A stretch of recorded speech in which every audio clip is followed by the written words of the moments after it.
These exquisite bowls are made from a solid piece of hardwood, beech, maple, walnut, or cherry. Logs arrive at the bowl mill fresh from the forest, so they're still very damp.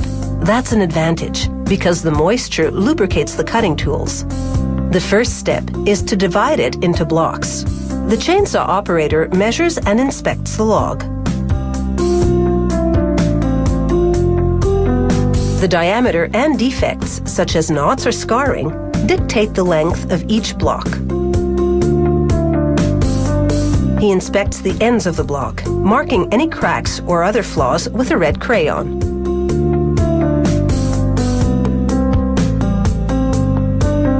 The rib saw operator uses different size bowl patterns to determine the best way to cut the block. The goal is to get the most and biggest bowl size pieces possible without using the defective areas.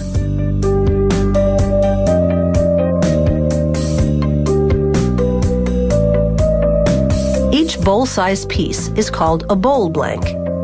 This block is large enough to yield 3 blanks, each one wide enough to produce a 43-centimeter bowl and a series of progressively smaller bowls that nest inside it.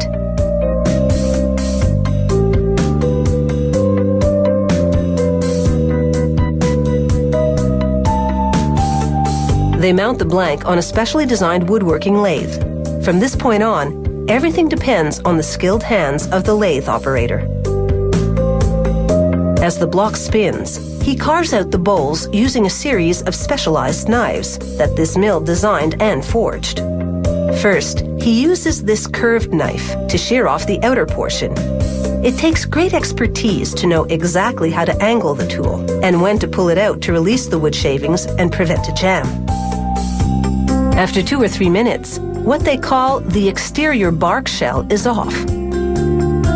The bare wood that's left is the outside of the largest bowl that he'll mill from this blank.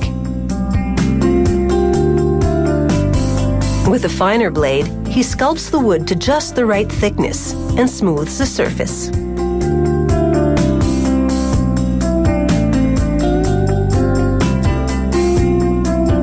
Now he switches to a smaller curved knife and cuts into the wood. This both forms the inside of the largest bowl and the outside of the next, smaller one.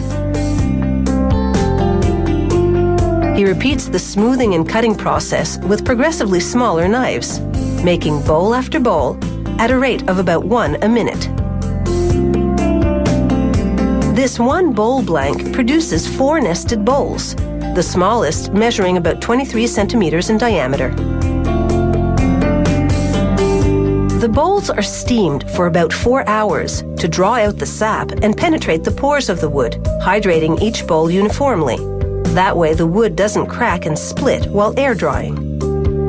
Once a bowl is dry, about a month later, workers even out the top rim on a sanding table.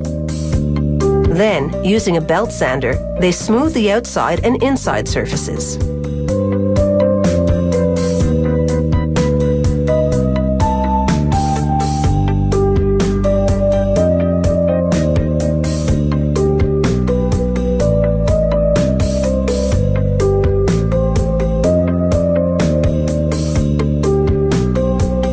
The bowl now goes upside down through a specialized knife that shaves off part of the bottom. This gives the bowl a flat base on which to sit and a place to inscribe the company name. Businesses can order custom-made bowls featuring their company logo. Artists burn the design into the wood or paint it on, or do a combination of both. The bowls now go for a bath in food-safe mineral oil. This nourishes the wood, preventing dryness and cracks. Oiling also brings out the natural beauty of the wood grain. And because every raw log is unique, no 2 bowls are ever alike.